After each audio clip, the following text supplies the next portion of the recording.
কালকে একটু বাসায় যেতে পারবেন? সাইফ এবার ঘড়ির দিকে তাকিয়ে টেবিলের সামনে যেয়ে ক্যালেন্ডারটা দেখে। আজকে যেহেতু অফ ডে ছিল, কালকে ডিউটি থাকতে পারে এসব ভেবে ক্যালেন্ডার চেক করে। না, কালকে কোনো অপারেশন নেই।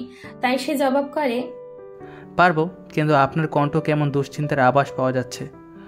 কিছু হয়েছে কি? রিন্তিহা ঠিক আছে? তাপসুমের কিছু হয়নি তো? শব্দইতে বিরক্ত বোধ করলো, তবুও বিরক্ত চেপে হাসার চেষ্টা করে বলে, তেমন কিছু না, একটা ব্যাপার নিয়ে কথা বলবো, তাই কালকে একটু বাসায় আসলে ভালো হতো। আচ্ছা ঠিক আছে, আসবো। রাখছি। সাইফ কল কাটার পরে দুশ্চিন্তায় পড়ে যায়। হঠাৎ এমন কি হলো যে এত রাতে কল করে আলোচনার জন্য সকাল সকাল এমনভাবে বাসায় যেতে বলল? কিছুই মাথায় ঢুকলো না সাইফের। ফোনটা রাখতে যেতে বেড সাইডের টেবিলের পাশে এক মেয়ের ছবি পেল সাইফ। মেজাজটা বিগড়ে গেল। এই মেয়েকে কতভাবে রিজেক্ট করলো, শেষ পর্যন্ত ফুপুকেও হাত করে ছাড়লো। সাইফ একটা শ্বাস ফেলে ছবিটা ওখানে রেখে ওয়াশরুমে চলে যায়। ফ্রেশ হয়ে বিছানায় শুয়ে ফোনটা হাতে নেয় ওই মেয়েকে কল দেওয়ার উদ্দেশ্যে। সাইফের কাছে মেয়েটার নাম্বার ছিল, কারণ তারা একই সাথে ইন্টার্নি করেছে। কি যেন নাম মেয়েটার। চোখ বন্ধ করে ভাবার চেষ্টা করলো, মনে পড়তেই চোখ খোলে। মেয়েটার নাম নাবিলা। মেয়েটা সাইফকে প্রচন্ড রকমের পছন্দ করে, অনেকবার অ্যাপ্রোচ করে, কিন্তু সাইফ কখনো এই ব্যাপারে ভাবেইনি। তারপর কি যেন ভেবে ফোনটা রেখে মেয়েটার ছবি হাতে নেয়। সেটা খুঁটিয়ে খুঁটিয়ে দেখতে শুরু করে। একসময় হঠাৎ করে রোদস্যির কথা মনে পড়ে সাইফের। আচ্ছা, রোদস্যি ওকে রিজেক্ট করার পর যেমন খারাপ লেগেছে, এই মেয়েটাও কি তেমন খারাপ লেগেছে নাকি আরো বেশি? আচ্ছা, মেয়েটাকে কি একটা চান্স দিবে? দেওয়া যেতেই পারে। এসব ভাবতে ভাবতেই সাইফ ঘুমিয়ে পড়ে। সকাল সকালই সাইফ বাসায় চলে এলো। শব্দ মিলি খালাকে বলল সে যেন একটু রোদস্যিকে ডেকে দেয়। মিলি খালাও শব্দের কথা মতো রোদস্যিকে ডাকতে চলে যায়। রোদস্যি প্রশ্নবিদ্ধ চোখে ড্রয়িং রুমে এসে দুজনকেই পরোক্ষ করে। রোদস্যি কিছু বলতে নেওয়ার আগেই শব্দ বলে সোফায় বসতে, তাই সেও কোনো কথা না বলে সোফায় বসে। শব্দ দুজনের মুখের দিকে তাকায়, তারপর বলতে শুরু করে, কালকে রাতে ভাবে কল করার জন্য আমি সত্যিই দুঃখিত, তবে এবারও আমার আপনার হেল্প দরকার। আপনাকে একটা দায়িত্ব দেব, সেটা পালন করবেন। আমি করতাম, তবে আমি যেতে পারবো না। এটুকু বলেই শব্দ থামলো। সাইফ শব্দের দিকে প্রশ্নবোধক চাহনি নিয়ে তাকিয়ে আছে। তা দেখে শব্দ হাসলো, তারপর রোদস্যির দিকে তাকালো। রোদস্যি মাথা নিচু করে তাকিয়ে আছে। শব্দ চোখ সরিয়ে আবারও সাইফের পানে তাকায়, তারপর আবারও বলতে শুরু করে, লাস্ট যেদিন আপনারা রিন্তিহাকে নিয়ে হসপিটালে যান, সেদিন তাবাসসুমের হাজবেন্ড আপনাদের দেখে ফেলেছে। আপনার মনে হতে পারে আমি জানলাম কি করে, তাই সহজ করে বলি, তাবাসসুমের হাজবেন্ড অর্থাৎ উচ্ছ্বাস আমার ব্যাচমেট। একই স্কুল, কলেজ ও হোস্টেলে ছিলাম, বন্ধুও বলতে পারেন, কিন্তু কলেজ শেষে আর দেখা হয়নি। ওর বাসায় একজন অসুস্থ হলে হসপিটালে আমাদের আবারও দেখা হয়। তো সেখান থেকে জানতে পারলাম যে ওর বউ পালিয়েছে। এটা ওটা করার পর কালকে রাতেই জানতে পারলাম যে ওর বউ আর কেউই নয়, স্বয়ং তাবাসসুমই উচ্ছ্বাসের বউ। সাইফ চমকে রোদস্যির পানে তাকালো, কিন্তু তখন রোদস্যি প্রাণহীন ভাবে জড় বস্তুর ন্যায় সোফায় বসে আছে। শব্দ আবারও বলতে শুরু করলো, আমি অনেক ভেবেছি, উচ্ছ্বাসকে আমি অনেক ভালো করে চিনি। ও এমনি এমনি থামবে না। তাবাসসুমকে পেলে কি করবে তা আমি নিজের কানে শুনেছি। তা আমি উচ্ছ্বাসের কাছে তাবাসসুমকে পাঠানোর সাহস পাচ্ছি না। তবে ওখান দেশে নেই, এমার্জেন্সি কাজে ওকে বাইরে যেতে হয়েছে। ও কবে আসবে ঠিক বলতে পারছি না, আর এখানেই আপনার সাহায্য লাগবে। আমি এখন দেশের বাইরে যেতে পারবো না। আপনি দয়া করে তাবাসসুমকে ইন্ডিয়া নিয়ে যাবেন। কলকাতায় আমার দূর সম্পর্কের কাজিনরা থাকে, ও আপাতত ওখানেই থাকবে। মাস দুয়েক পর আমি গিয়ে নতুন ফ্ল্যাট নিব আর ওখানে শিফট করে দেবো তাবাসসুমকে। শব্দের কথা শুনে রোদস্যিও চমকে তাকালো শব্দের পানে। সে ভাবেইনি শব্দ তাকে সাহায্য করবে। সে তো আশাই ছেড়ে দিয়েছিল। তার তো উচ্ছ্বাসের কাছে ফিরে যেতে হবে ভেবেই দম বন্ধ হয়ে আসছিল। এখন মনে হচ্ছে আটকানো দমটা ছাড়তে পারলো। সাইফও কিছুটা চমকালো মনে হলো। তা বুঝিয়ে শব্দ হাসলো, তারপর বলল, আমি অনেক ভেবেছি সাইফ সাহেব, এটা ছাড়া আমার কিছু করার নেই। আশা করি আপনি আমার সাহায্য করবেন। সাইফ হাসার চেষ্টা করে বলল, নিশ্চয়ই, পাসপোর্ট আর ভিসা হলেই হবে। আমার তো আছে। রুদশির আর রিন্তিহার জন্য সেটা আমি ম্যানেজ করব। 1 মাসের মতো লাগবে, ততদিনে সব ঠিক হয়ে যাবে। আপনি যা ভালো বোঝেন। এখানে রোদস্যির ভূমিকা কিছুটা নীরব দর্শকের মতোই। তাদের কথাবার্তা শেষ হবার পর সাইফ বাসা থেকে বিদায় নেয় আর শব্দ নিজের রুমে চলে যায়। রোদস্যি উঠে মিলি খালাকে ডেকে রিন্তিহাকে নিজের কাছে নিয়ে ঘরে চলে যায়।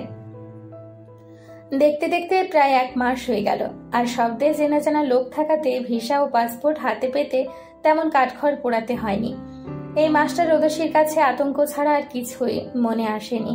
তার কাছে মনে হচ্ছিল এই বুঝি উচ্ছ্বাস এলো, ঊর্জাকে তার থেকে নিয়ে যাচ্ছে। এসব চিন্তা করে রোদসীর ঘুম উড়ে গিয়েছিল।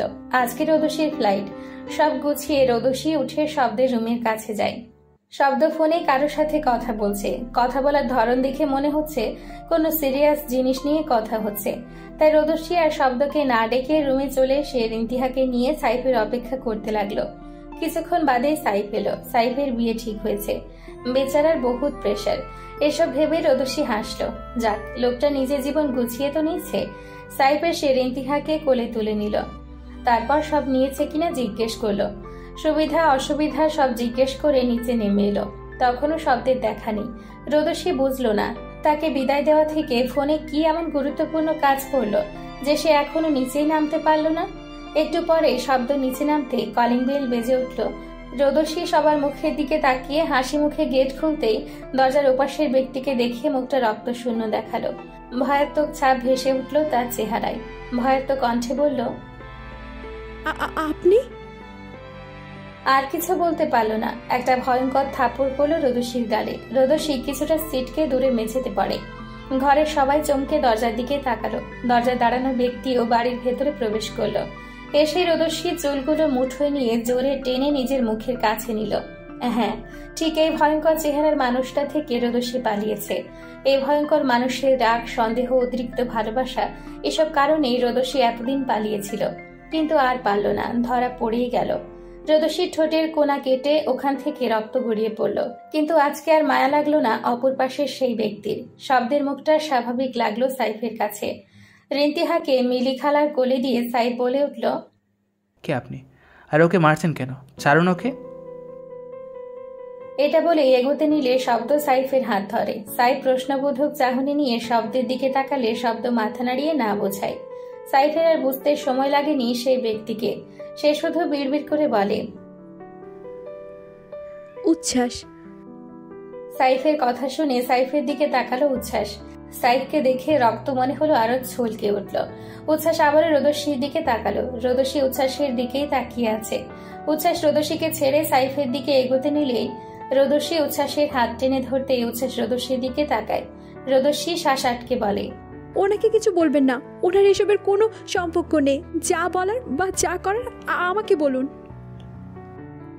কথা শেষ হবার সাথে সাথেই আরো একটা থাপ্পড় পড়ল রোদসীর গালে। রোদসী বাকরুদ্ধ। উচ্ছ্বাস এসে আবারও রোদসীর চুল টেনে ধরে ঝাঁকিয়ে জিজ্ঞেস করে, ওর সাথে তোর সম্পর্ক নেই তাই না? তাহলে হসপিটাল, তোর অপারেশন, সব জায়গায় এই লোকের সিগনেচার কেন? বল, এই বল তো, কিসের কমতে রেখেছে তোর? এত ভালোবাসলাম, তাও শেষে তুই কি না এই করলি? তুই পালালি, সাথে আমার অংশকে তোর মাঝে এলো। তুই ধারণটা করেছিস ঠিকই, কিন্তু আমি বাবা হয়ে সেই খবর পাওয়ার যোগ্যতা রাখলাম না। তুই সেই খবরটা আমাকে দিলি না।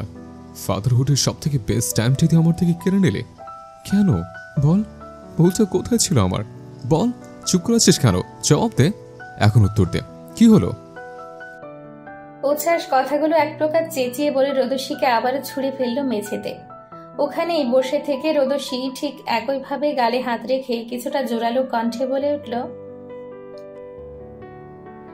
আমার সাথে কি করেছেন আপনি? আপনার যখন যা মন চেয়েছে তাই করেছেন। ভালোবাসলে বিশ্বাস রাখা দরকার। আর আপনি আমাকে বিশ্বাসই করতে পারতেন না। আর ভালোবাসা, আমি আসলে আপনার ভালোবাসা না, আপনার ক্ষণিকের মোহ আর জেদ। আপনি আমাকে পেতে তপস্যা করেননি, করেছেন ছলনা। এই কি ছিল আমার ভাগ্যে? কই, আমি তো আপনাকে মেনেই নিয়েছিলাম। তবুও কেন এত ইনসিকিউরিটি, এত অবিশ্বাস, এত সন্দেহ? ওদের চেঁচামেচিতে রিন্তিহা জেগে কান্না করে দিল। ওর কান্নার শব্দ ভেসে আসতেই সবার টনক নড়ল। রোদসী উঠতেই যাবে তার আগেই উচ্ছ্বাস যেয়ে মেয়েকে কোলে নেয়। মেয়েকে দেখে উচ্ছ্বাস কেমন শান্ত হয়ে এলো। মেয়ের গালে সারা মুখে চুমুতে চুমুতে ভরিয়ে তুলল। মেয়ে উচ্ছ্বাসের কোলে যেয়ে কেমন শান্ত বাচ্চার মতো চুপ হয়ে শরীরের সাথে লেপটে গেল। এখানে সাইব, শব্দ, মিলি খালা সবাই নীরব দর্শক। রোদসী উঠে বাবুর কাছে আসতে নিলে উচ্ছ্বাস বলে ওঠে, তুই মেয়ের আশেপাশে আসবি না। তোর জন্য আমি আমার বাবা হবার সর্বশ্রেষ্ঠ মুহূর্তের অনুভূতির অনুভব করতে পারিনি, শুধুমাত্র তোর কারণে। কোথায় কোথায় না খুঁজেছি তোকে, আর তুই এত কিছু লুকিয়ে এখন এদেশ থেকে পালাবি?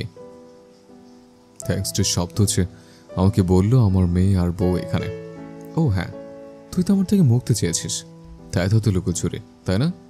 আচ্ছা আচ্ছা, দিয়ে দিলাম মুক্তি, তোর যেখানে ইচ্ছে চলে যা, কিন্তু তুই আর মেয়ে পাবি না। এখন তোর চোখ যেদিকে যায় তুই চলে যা। উচ্ছ্বাসের এমন কথা শুনে মনে হলো রোদসী দুনিয়ায় থমকে গেল। মেয়ে ছাড়া সে থাকবে কি করে? রোদসী এবার শব্দের দিকে তাকালো। শব্দ কিভাবে বাড়ল? শব্দ বোধ হয় রোদসীর মনের কথা বুঝলো, তাই বলল, উচ্ছ্বাস মাথা ঠান্ডা কর, আমরা বসি কথা বলি, প্লিজ এদিকে আয়, বস। উচ্ছ্বাস যেয়ে সোফায় বসে পড়ে। শব্দ আর সাইফও যেয়ে বসে অপর পাশে। রোদসী কোনো মতে উঠে এসে দাঁড়ায়। শব্দ রোদসীর মুখের দিকে তাকিয়ে পাশের সোফায় বসতে ইশারা করে, তাই রোদসীও আস্তে যেয়ে বসে পড়ে। তারপর শব্দ মুখ খুলে, ভেবেছিলাম বলবো না, কিন্তু এত বড় একটা অন্যায় আমার দ্বারা হচ্ছিল না, গিল্টি ফিল হচ্ছিল। বারবার মনে হচ্ছিল আমি উচ্ছ্বাসকে ঠকাচ্ছি। ওর তো হক আছে ওর মেয়েকে আদর করার, তোকে নিয়ে শান্তিতে থাকা। আর উচ্ছ্বাস এখন পুরোপুরি সুস্থ হয়েছে কিনা জানি না, তবে সে নিয়মিত কাউন্সেলিং করছে।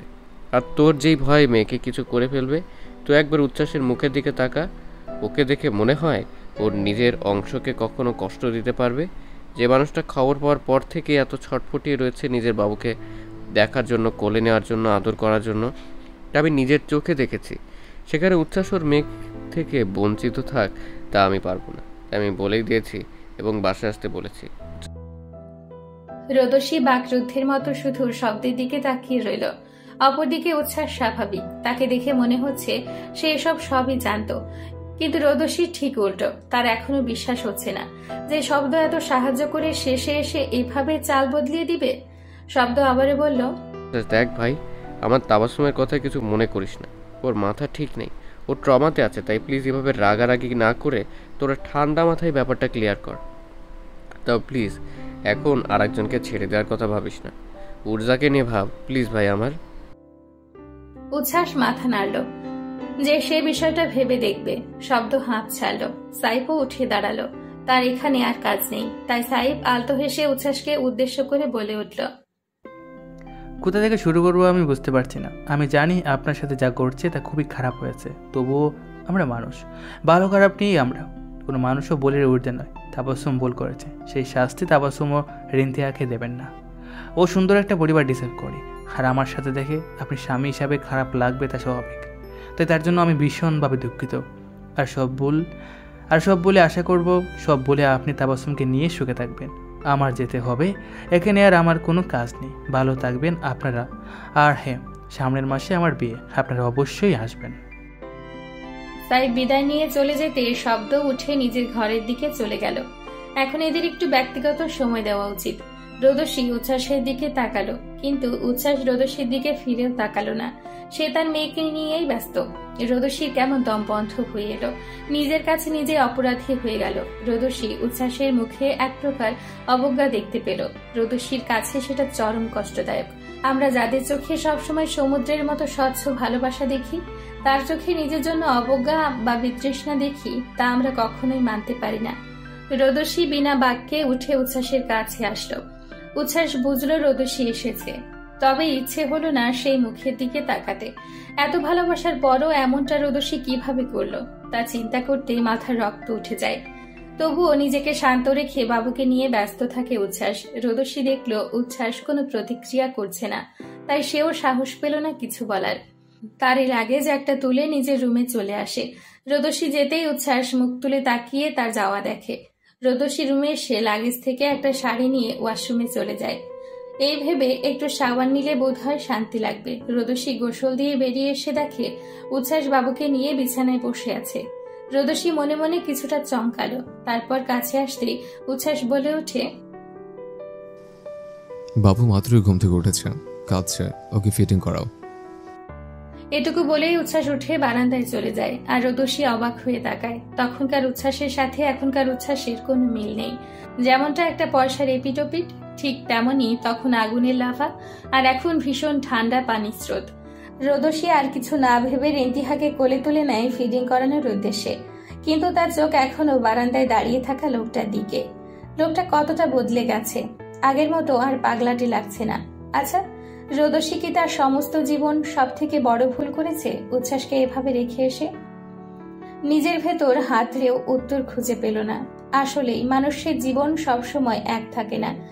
এদিন যার থেকে পালানোর জন্য রোদসী মরিয়া হয়ে উঠেছিল, আর আজকে তাকে দেখে তার চোখে নিজের প্রতি বিতৃষ্ণা অবজ্ঞা দেখে তা নিতে পারছে না রোদসী।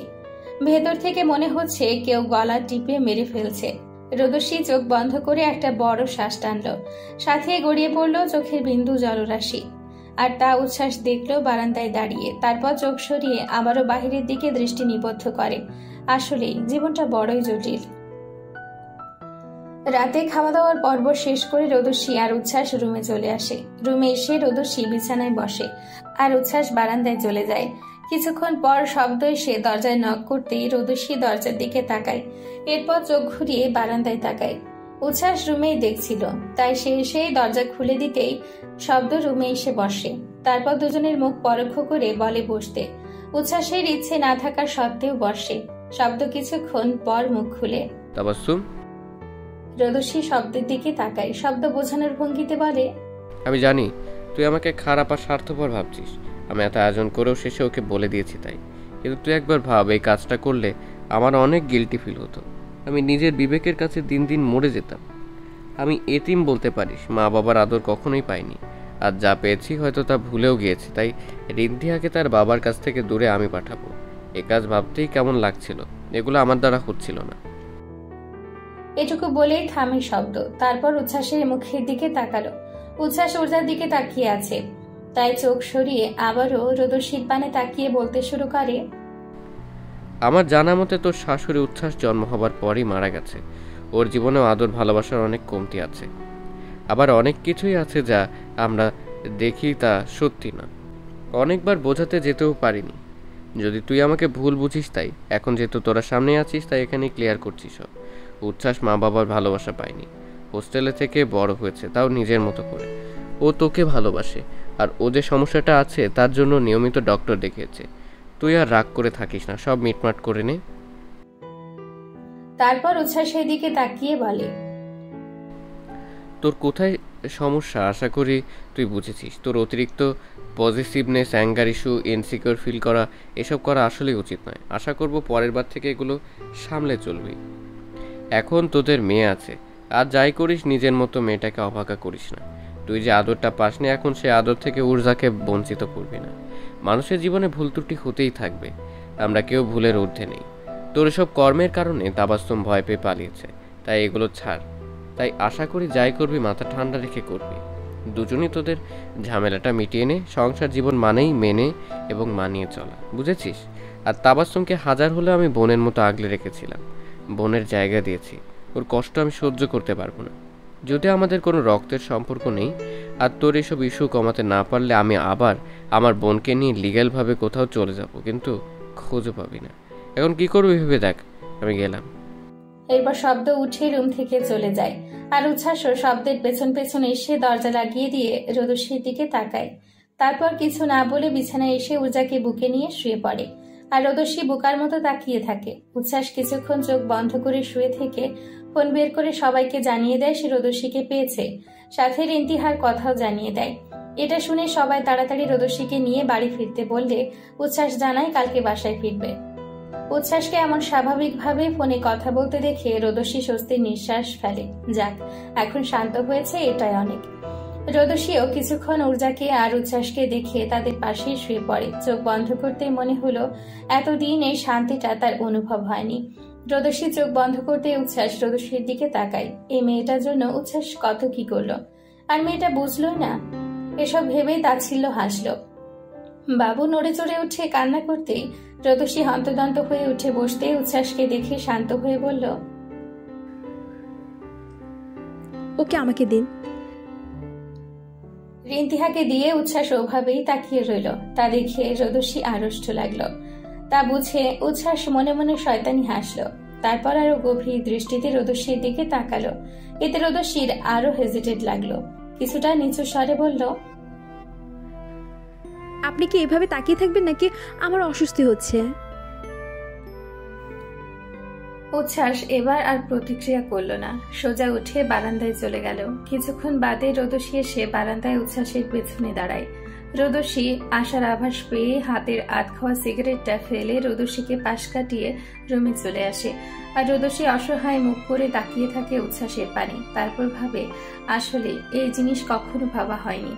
উচ্ছ্বাস বলতে গেলে এক প্রকার এতিমি। রোদসী সেই গল্প দাদুর কাছ থেকে শুনেও এমন একটা বোকামি করলো। আর এত কিছু হয়ে গেল, উচ্ছ্বাস কি জানে না তাকে পালাতে বিপাশা বেগম সাহায্য করেছে? না জানলে উচ্ছ্বাসের মতো লোক শান্ত থাকতো না। নিশ্চয়ই এই খবর কেউ পায়নি, তাই উচ্ছ্বাস এই তাণ্ডব কমিয়েছে। কিন্তু যখন জানবে, এমনিতেই উচ্ছ্বাস বিপাশা বেগমকে সহ্য করতে পারে না, তার উপরে এতগুলো কথা জানতে পারলে খোদা জানে উচ্ছ্বাস যে কোন তাণ্ডব চালাবে। রৌদ্রোজ্জ্বল দিন। সকালবেলা ব্রেকফাস্ট করে শব্দ জানায় সে রোদসীকে দিয়ে আসতে যাবে উচ্ছ্বাসের সাথে। এতে উচ্ছ্বাস কোনো দ্বিমত পোষণ করে না। এটা শুনে রোদসী হাঁপ ছাড়ে।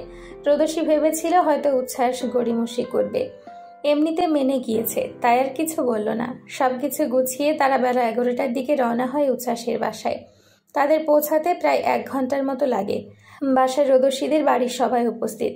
রোদসীরা যখন বাড়ির মধ্যে প্রবেশ করলো, বাসার সবাই রোদসীর দিকে অবাক নয়নে তাকিয়েছিল। সবাই মনে হচ্ছে কথাই হারিয়ে ফেলেছে। সব থেকে বোধ হয় উষাই বেশি অবাক হয় রোদসীর সাথে শব্দকে বাসায় প্রবেশ করতে দেখে। সে এক দৃষ্টিতে শব্দের দিকেই তাকিয়ে আছে। কেউ কোনো কথা বলতে পারল না। রোদসীর মা মিসেস তানি বেগম এগিয়ে এসে উচ্ছ্বাসের কোল থেকে রিন্তিহাকে কোলে তুলে নিল। কিন্তু রোদসীর বাবা মাহফুজ সাহেব বসেই আছে। সবাই রিন্তিহাকে দেখলেও মাহফুজ সাহেবের এমন শান্ত প্রতিক্রিয়াতে মনে মনে ভয় পায়। মাহফুজ সাহেব হঠাৎ বসা থেকে উঠে দাঁড়ালো। ধীর পায়ে রোদসীর সামনে দাঁড়িয়ে রোদসীর মুখের দিকে তাকায়। তারপর হঠাৎ করে রোদসীকে চড় দিয়ে বসে। রোদসী গালে হাত রেখে অবাক চোখে তার বাবার দিকে তাকায়। তার বাবা তার সব ইচ্ছে পূরণ করেছে, কখনো বড় গলায় পর্যন্ত কথা বলেনি। সেই লোক হঠাৎ করে এমনভাবে চড় দেওয়ায় বাড়ির সবাই বাকরুদ্ধ। মিসেস তানি বেগম রিন্তিহাকে উষার মা মিসেস মালিহা বেগমের কাছে দিয়ে এসে সে মাহফুজ সাহেবকে টেনে ধরে বলে, কি করছেন? এত বড় মেয়ের গায়ে হাত তুলছেন কেন? তুলবো না, কি করেছো? পুরো 1 বছরের বেশি গায়েব থেকেছে, আমাদের ওপর কতটা প্রেশারে রেখেছে সেটা জানে ও। আর তুমি বলছো ওকে মারছো কেন? ওকে তো মেরে ফেলা উচিত। ও পালিয়ে গেছে, আর বাইরের মানুষ আজে বাজে কথা বলেছে আমাদের। ওর জন্য এসব কেন শুনতে হবে আমাদের? কেন বলতে পারো? এসব বলতে বলতে মাহফুজ সাহেব উত্তেজিত হয়ে ওঠে। আবারও ধপ করে বুকে হাত দিয়ে সোফায় বসে পড়ে। রোদসী ছলছল চোখে এতক্ষণ বাবার কথা শুনছিল। সে যখন এগিয়ে আসতে চাইল, মাহফুজ সাহেব হাত উঁচিয়ে তার কাছে আসতে বারণ করে দেয়। শব্দ এত সময় নির্বাক বাবা মায়ের কথোপকথন দেখছিল। তবে এবার আর চুপ থাকতে না পেরে কিছুটা এগিয়ে এসে কৈফিয়ত দেওয়ার ভঙ্গিতে বলে, আসসালামু আলাইকুম আঙ্কেল, আমি মুনিব শব্দ। আর কিছু বলার আগেই মাহফুজ সাহেব বললেন, জানি বাবা। উচ্ছ্বাস বাবা বলেছে এতদিন তোমার কাছেই রোদ ছিল, তার জন্য তোমার প্রতি আমরা অনেক কৃতজ্ঞ, আমার মেয়েটা দেখে রাখার জন্য। তবে একটা বার ভাবো, আমার জায়গায় দাঁড়িয়ে চিন্তা করে দেখো তো, ও যদি কোনো খারাপ জায়গায় পৌঁছে যেত তখন কি হতো? তুমি ভালো মানুষ, তাই ওকে আগলে রেখেছ। তোমার বদলে যদি কোনো খারাপ মানুষের খপ্পর পড়তো, মেয়েটা এমনি বোকা, তার মধ্যে এমন একটা বোকামি করে বসবে আমরা স্বপ্নেও কল্পনা করতে পারিনি। তোমাকে অসংখ্য ধন্যবাদ বাবা। এটুকু বলেই সে থামে। তারপর জোরে শ্বাস টেনে আবার রোদসীর দিকে তাকায়। তারপর তানি বেগমের দিকে তাকিয়ে আবারও শব্দের দিকে তাকায়। শব্দ কিছুটা লজ্জিত এবং বিনীত ভঙ্গিতে মেঝের দিকে চোখ নামিয়েই বলতে শুরু করে, আমার ছোটবেলাতেই মা বাবা মারা গিয়েছে, মানে এক কথা আমাকে এতিম বলতে পারেন। হোস্টেলে উচ্ছ্বাসের সাথে বড় এবং পড়ালেখা করা হয়েছে। আবার পরিবার বলতে আমার ছিল শুধু একটা বোন, তাকেও কিছু। একটু থামে শব্দ। সবার মুখ দেখে, সবাই তার কথা মনোযোগ দিয়ে শুনছে। তাই সে আবারও মেঝেতে দৃষ্টি নিবদ্ধ করে বলে, মানুষ বলবো? ওরা মানুষ হতে পারে না আঙ্কেল, কিছু জানোয়াররা রেপ করে মেরে ফেলেছে।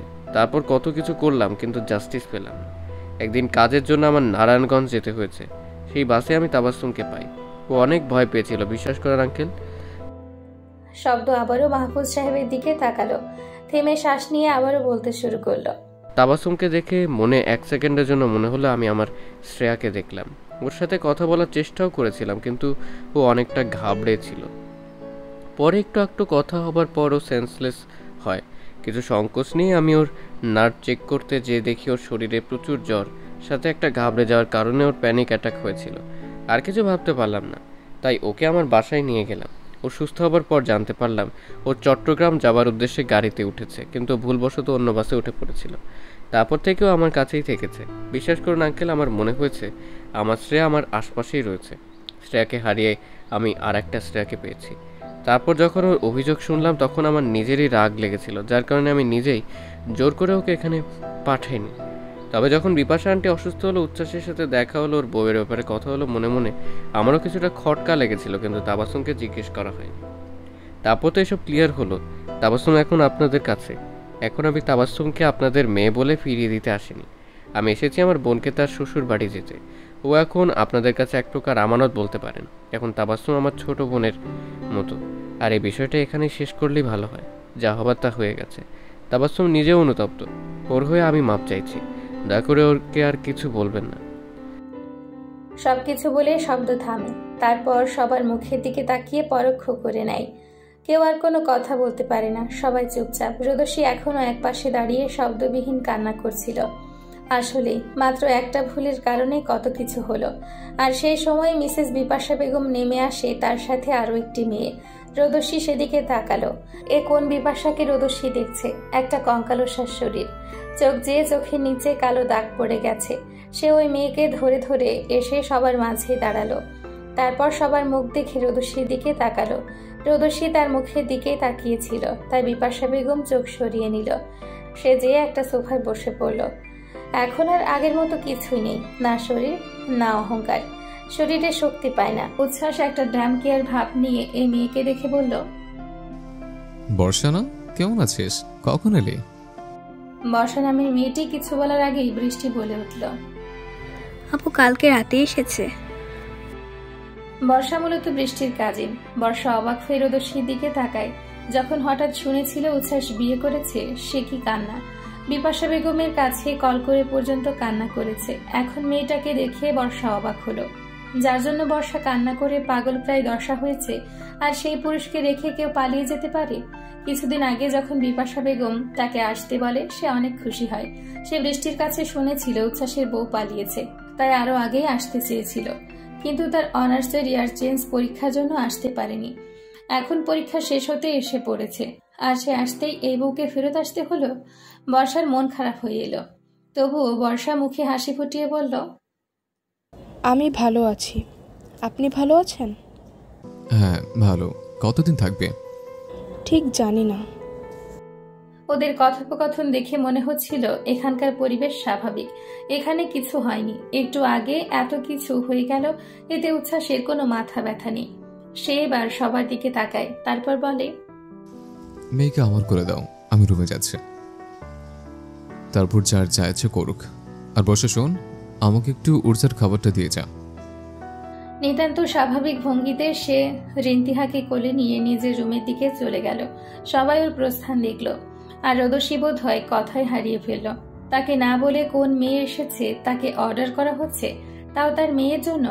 রোদসীর অনেক কান্না পেল, তবুও ঠোঁট কামড়ে কান্না আটকানোর চেষ্টা করলো। আর একদিকে বর্ষার ভেতরকার পাখিটা কেমন ছটফটিয়ে উঠল।